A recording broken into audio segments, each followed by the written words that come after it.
I'm Kelly Coughlin-Tran. This And is, I'm Ryan Larsen. and we are Ecolane Live. How you doing, Kelly? You having a good day?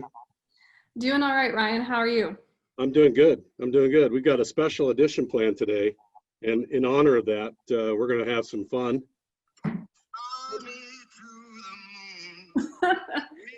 We've got the Ecolane Rat Pack here, I believe, Yeah. and that's the song I danced to at my wedding with my husband.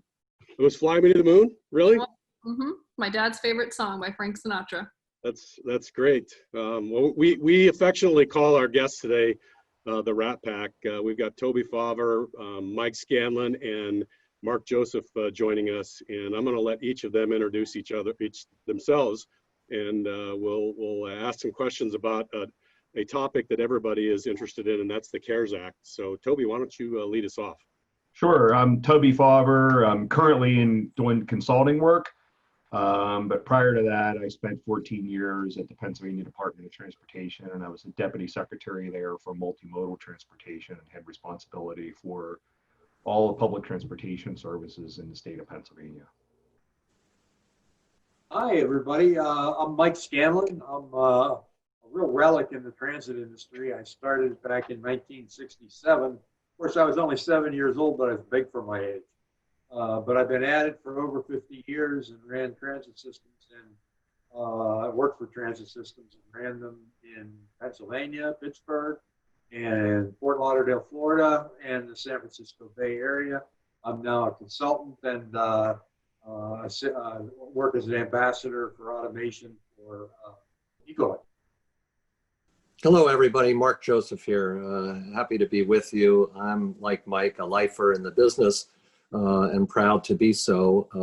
I was CEO of Veolia Transportation North America and Transdev North America, and had the great opportunity to build that into the largest multimodal operator in North America with a terrific team, and partnering with Ecolane as a key contributor to our success. And now I'm CEO of Mobitas Advisors, investing and advising in the mobility space.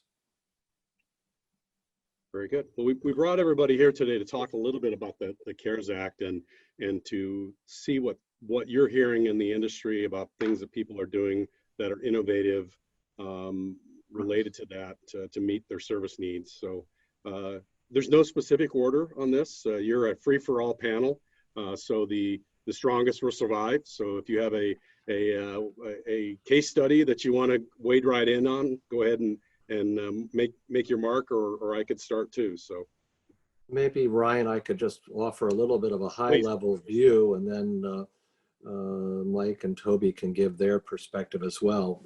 A high-level view is first that as everybody knows, we are all reeling from this crisis and trying to do our best to react and to rebuild.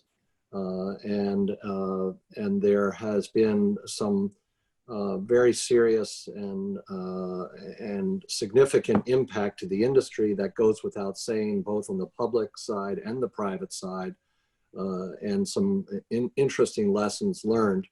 The first thing is that we've seen this kind of devastation to the ridership and to the operations around the country. And the number one concern that riders have had is the fear, their safety, health and safety in getting on buses and other transit services, rail, subways, etc. So health and safety is number one. Agencies, as a result, have spent a fortune on cleaning, sanitation. I would say that for most agencies, they've never been cleaner in the handling of the equipment. At the same time, we've had the closing, a reopening, and a gradual return.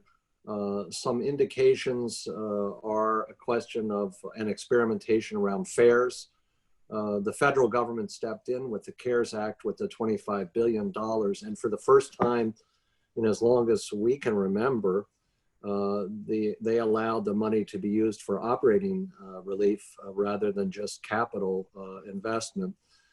This prompted agencies to try to help first and foremost fund that cleaning and the challenges of keeping the operations going. Secondly, focusing on labor and trying to keep drivers employed. Prior to this, and there was a shortage in many locations around labor. If there's a silver lining, it may be that that as a result, there will be more, with the high unemployment, more opportunities to find drivers in the future. But the first priority will be to return the riders to the vehicles and to have them feel comfortable. Now that funding is starting to run down. Yesterday, I spoke with somebody on the Hill who's in the Senate Finance Committee. As soon as this week, within the next day or two, the Senate will be voting on a skinny version of the CARES Act, and it's unlikely to pass with both the House and the Senate in agreement before the election. This is even less than what was proposed earlier by the Senate. And so unfortunately, it doesn't look like there is relief coming in the form of stimulus and funding from the feds anytime soon. It in all likelihood may be after the election, unless the president steps in. And so where that leaves the agencies is some of them still have some funding that has been unused, that remains. And so some can hang in there for a couple months, and others like New York MTA really have a dire situation because they depend so heavily on the fare box recovery, and they haven't had that. But I can give more details in terms of how they're coping and what some of the agencies are doing, but I'll turn it back to you to hear from the others first. Toby, that was a wonderful introduction. We appreciate the high-level overview. Excuse me, Mark. Toby or Mike, do you have anything you'd like to add? Maybe something you've seen agencies using this money for any type of innovation or projects? Sure, I'll jump in. I know, I think Mark hit one of the nails on the head, which is a lot of agencies have experienced significant ridership losses. Some have cut service, reduced the level of service to correspond with that. But a lot of agencies have seen significant upticks in their operating costs as a result of COVID, because of the increased level of cleaning and sanitization of buses and equipment. And then, advertising and marketing that they're actually sanitizing and cleaning buses. In addition to that,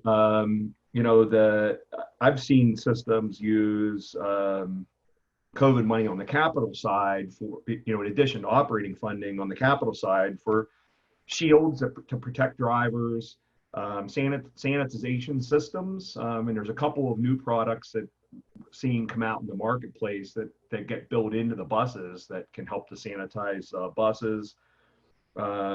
But the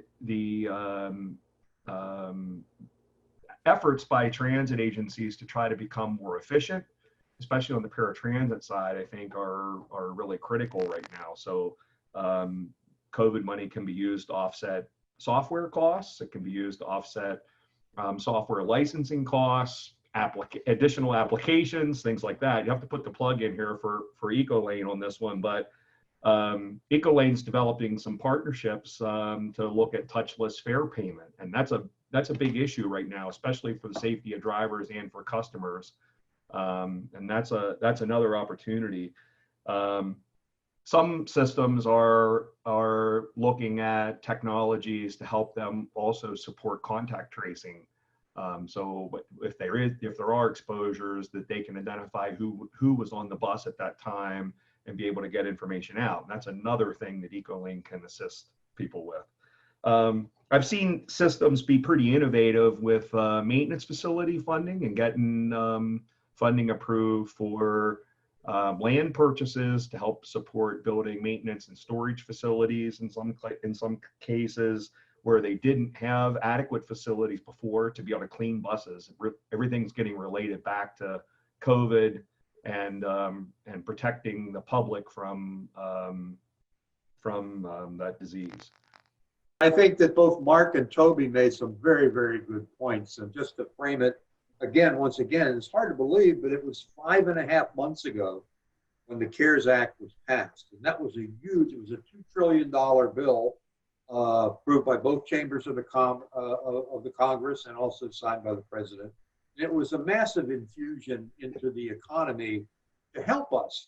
When we had to react to COVID and the economy shut down, this money was absolutely necessary to keep the entire economy going.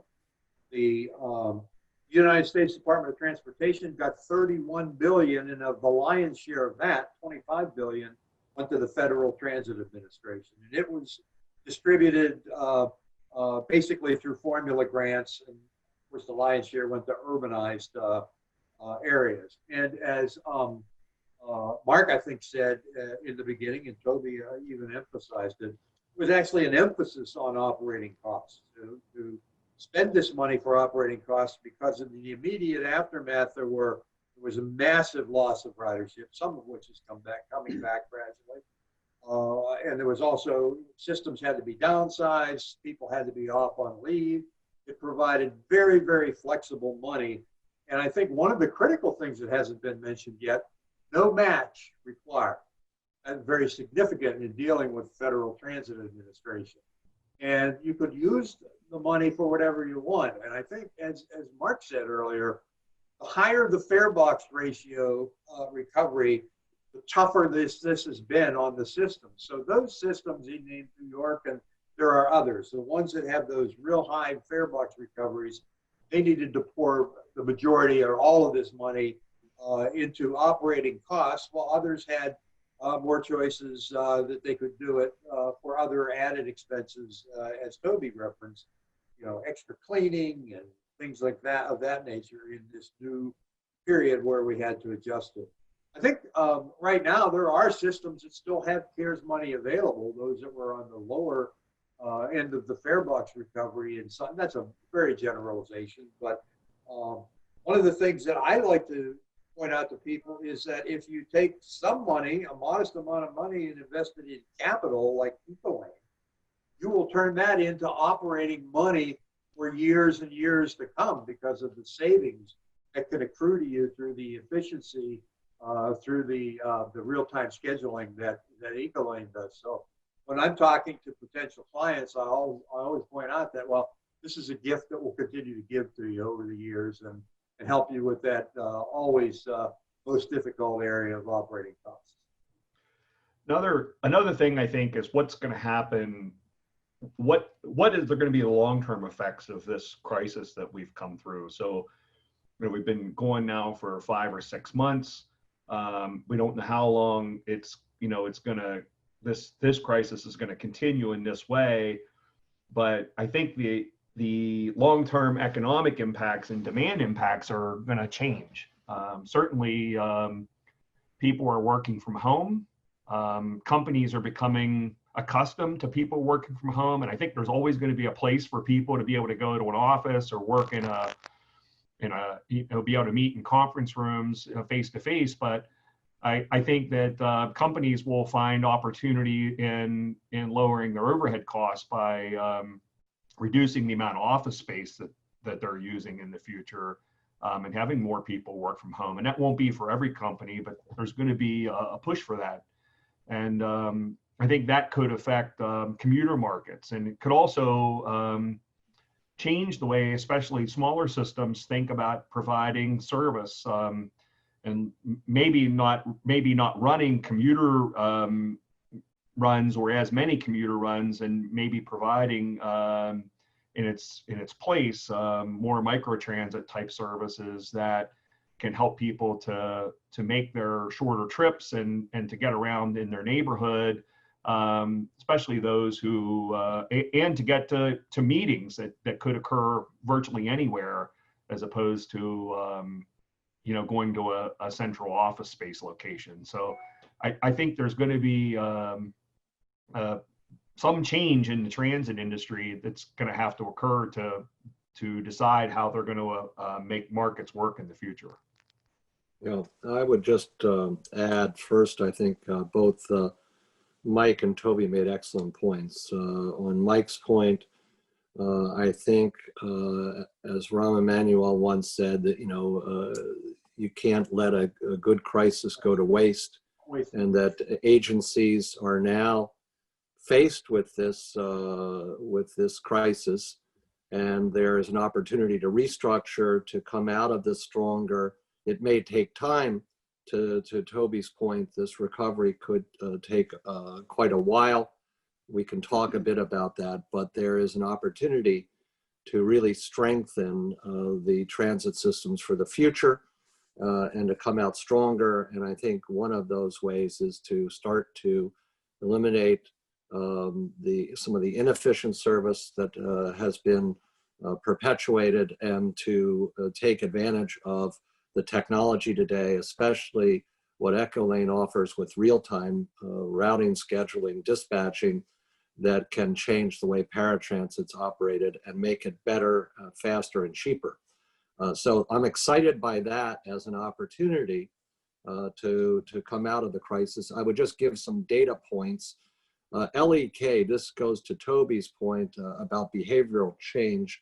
LEK Consulting Service just came out with a survey that they conducted inside the mind of the post-COVID traveler, and what are the changes that are expected. I will post this on LinkedIn, but basically, depending on whether you see the glass as half full or half empty, the survey could either encourage or discourage you. The survey asks folks whether they will change their patterns even with a vaccine in the future. 60% say that they will slightly increase, or remain the same in the way of travel as they did before the crisis, the pandemic. 38%, almost 40%, say that they will either slightly decrease, 20%, and 18% significantly decrease their travel. So that's a 40% drop in expected travel as a result.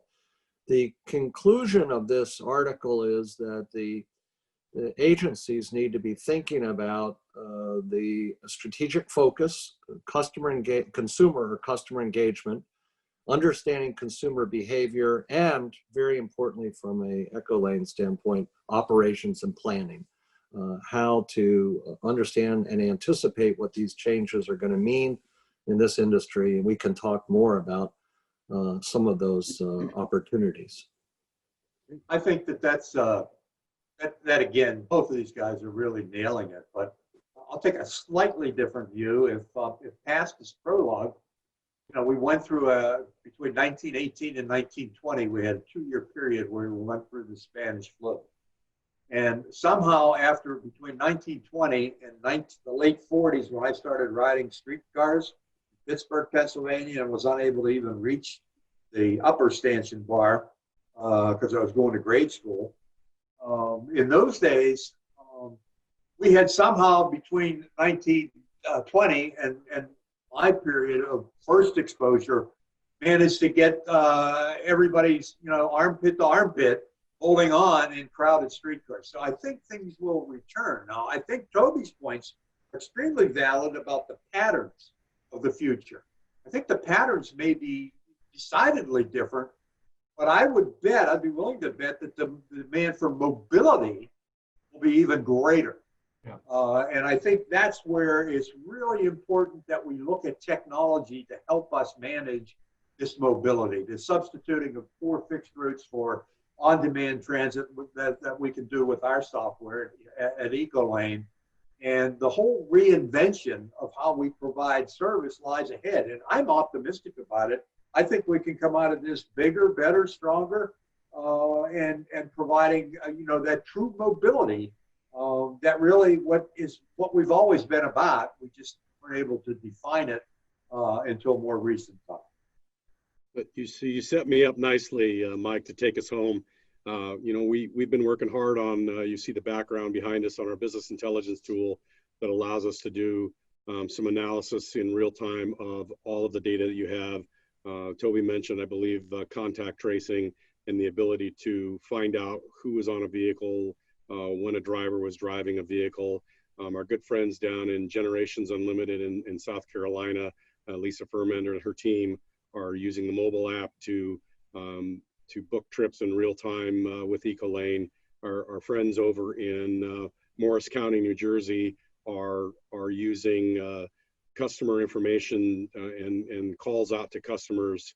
So we're seeing a lot of different ways to enhance services. And I think that we're going to see more morphing of on-demand transportation, ADA transportation. So instead of having an inefficient fixed route out in an area, you're going to see the ability to provide both with a solution like Ecolane, using a mobile app to book it in real time, whether they're paying with cash or with fares or some combination of that, and maybe even things like QR codes or cards. So we're really looking at things in real time, and it's changing literally day by day. And the three of you are great guests to talk about that. And the best part about having all of you on is that we don't say a lot. So anything you'd like to close with before we hang out? I would just close with look for some drastic measures, including the potential for free rides, for free transportation. Already LA MTA, Phil Washington has announced this with Mayor Garcetti. I think you'll see a number of cities adopt an opportunity to promote ridership and to help folks from an equity perspective to get free rides, help inject money in their pocket. And their second biggest expense after household expense is transportation for so many. So I think this is something that we can look for in the future, combined with real serious look at how we protect health and safety. I can't help but respond because now Mark set me up, because I've been an advocate for free to the user transportation for almost my entire career, for at least 4 decades. And in fact, when I was younger and a little bit more engaging, even, that's hard to believe, but I used to start, people used to say free transit. I'd say, nah, that's not good enough. I think we ought to pay fares to the people who ride. In other words, rather than them giving us $1, we should give them $1, because the benefits that accrue to society are much greater than that would ever be. And it would create a whole reorientation. And as we go forward, Toby's point about maybe office buildings, the use will be declined, but maybe we could do, maybe we should do housing, convert some of that stuff to housing, take on the homeless problem, take on big issues, take on this infrastructure battle. These are exciting times that are ahead. It's too bad I'm not young. One thing I know from my time in state government is that government responds to a crisis. That's when big things happen. And it's you know, we saw a big stimulus package with the CARES Act, and I think there's going to be more big things happen, and transportation is definitely going to change coming out of this crisis, not necessarily because of the virus, but because of the patterns that are going to result in that coming from that change. And I think we're all going to have to look forward to what happens and adapt to that change to be successful. And transit as a mobility service has been coming for a while, and I think there's a real opportunity for transit agencies to evolve and do a lot more for their customers than they have in the past. Well, you gentlemen certainly didn't disappoint. Rock stars as always, our own Ecolane Rat Pack, so to speak. So thanks for joining us.